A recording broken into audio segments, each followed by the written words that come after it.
Bienvenidos al análisis geopolítico de hoy, viernes 26 de junio, en Geopolítica Diaria.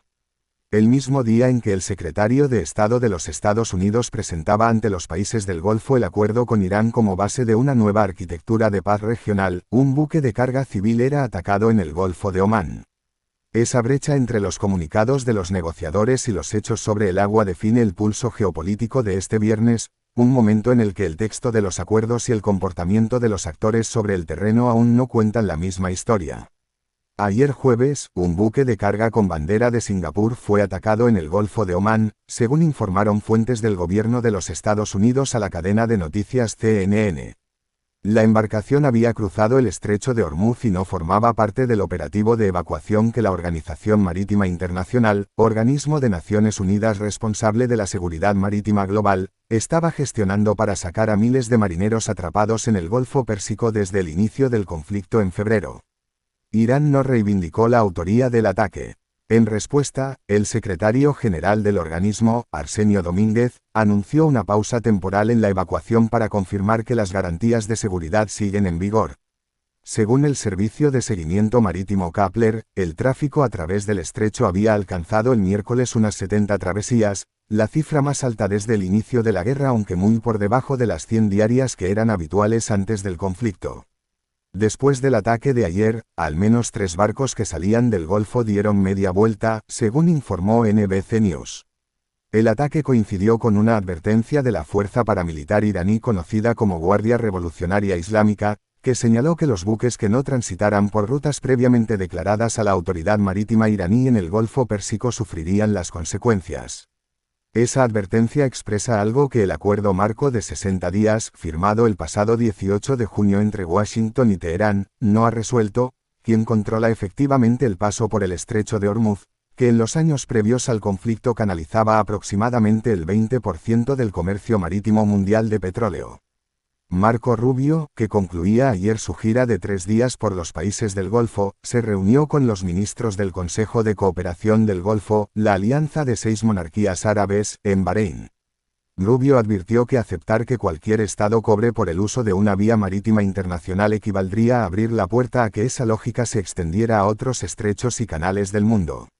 Los ministros del Consejo, por su parte, emitieron un comunicado en el que calificaron de innegociable la libre navegación por el estrecho y solicitaron formalmente que cualquier acuerdo permanente con Irán contemple también el programa de misiles balísticos iraní y el apoyo de Teherán a grupos armados en la región.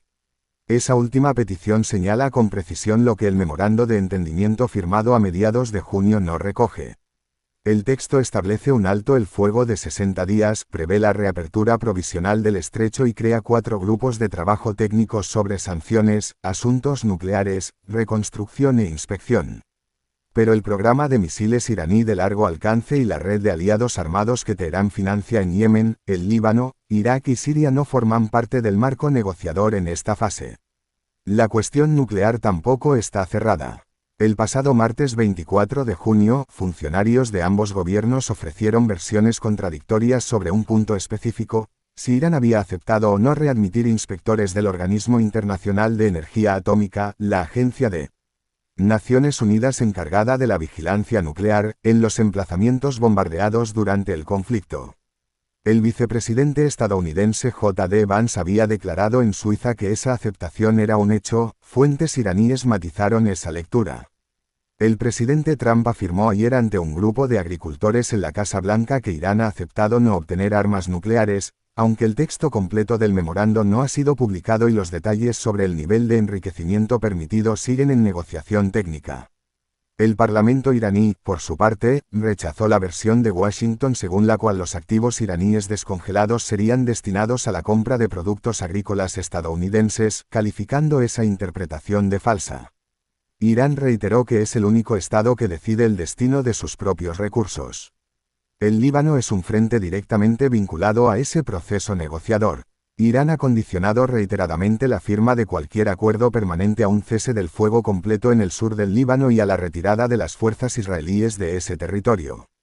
Israel mantiene presencia militar en el sur del Líbano y ha declarado que sus tropas continuarán allí el tiempo que sea necesario para garantizar la seguridad de sus comunidades del norte.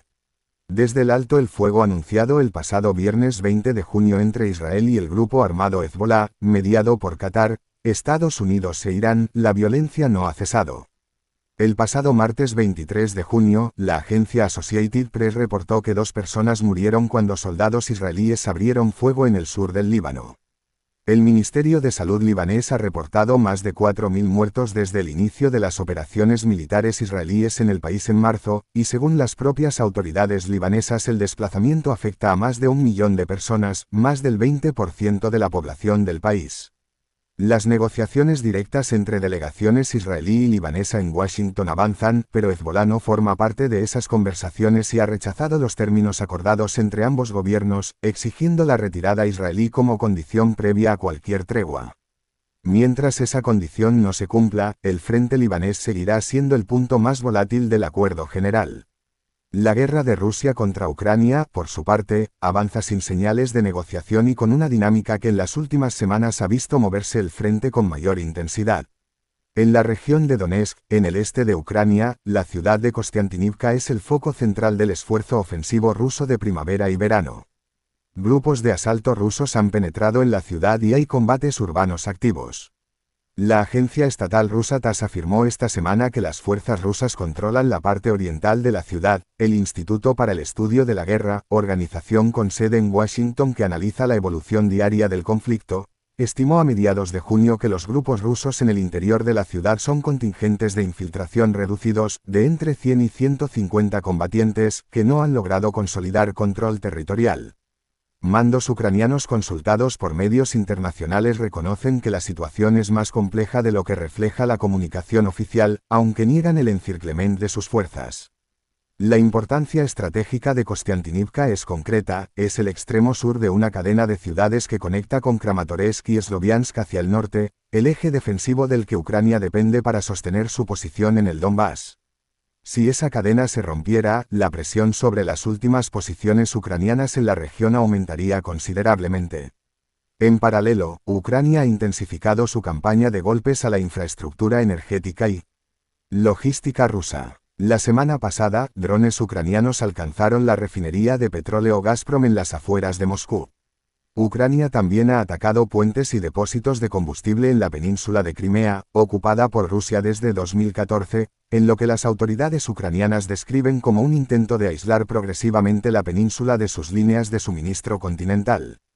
A miles de kilómetros del Donbass, el este de la República Democrática del Congo enfrenta otra emergencia con dimensiones geopolíticas propias. El brote de ébola causado por la cepa Bundibugyo superó los 1.000 casos confirmados al 22 de junio, con más de 250 muertes, según datos de la Organización Mundial de la Salud. Esta cepa no tiene vacuna ni tratamiento específico aprobados, a diferencia de la cepa Zaire que causó los grandes brotes anteriores. La Organización Mundial de la Salud ha advertido que la respuesta sanitaria está siendo bloqueada por el conflicto armado activo en las provincias de Ituri y Kivu del norte, donde grupos armados impiden el acceso de los equipos de contención. La emergencia sanitaria internacional declarada en mayo por esa organización sigue vigente. Lo que este viernes deja en evidencia es que los acuerdos sobre papel no controlan automáticamente a los actores sobre el terreno. El estrecho de Hormuz fue atacado mientras el memorando estaba en vigor. El Líbano sigue ardiendo mientras los negociadores se reúnen en Washington. Kostiantynivka se defiende o cae mientras en los comunicados de ambos bandos la realidad aparece refractada. Y el este del Congo sigue sin ser alcanzado por ningún marco diplomático que obligue a los actores armados locales a permitir que los equipos sanitarios hagan su trabajo.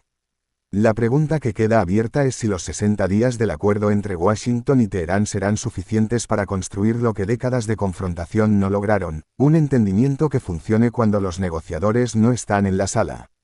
Si este análisis les ha resultado de valor, les invitamos a seguir el canal Geopolítica Diaria, a dejar su me gusta y a compartirlo con quienes también quieran comprender el mundo con mayor profundidad.